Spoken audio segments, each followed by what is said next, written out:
புதுக்கோட்டை மாவட்டம் அறந்தாங்கி அருகே 5,31,00,000 மதிப்பீட்டில் அரசு பழவகை தொழில்நுட்ப கல்லூரியில் 5 வகுப்பறை மற்றும் ஆய்வக கட்டிடத்தை தமிழக முதல்வர் காணொலி காட்சி மூலம் திறந்து வைத்தார்.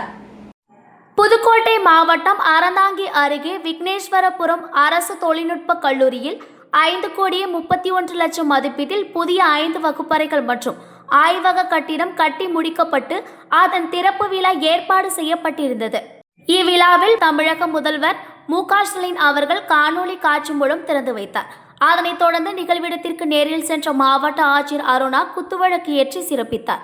நிகழ்ச்சியில் கோட்டாட்சியர் சிவக்குமார், முன்னாள் சட்டமன்ற உறுப்பினர் உதயம் சண்முகம், நகர செயலாளர் ராஜேந்திரன், ஒன்றிய செயலாளர்கள் சீனியார், பொன் கணேசன், சக்தி ராமசாமி உள்ளிட்ட கட்சி நிர்வாகிகள், பொறுப்பாளர்கள் கலந்து கொண்டனர். நகர்மன்ற தலைவர் மற்றும் துணைத் தலைவர், முன்னாள் சட்டமன்ற உறுப்பினர் ஆகியோர் இப்பொழுது கலந்து கொண்டு சிறப்பிக்கின்றனர்.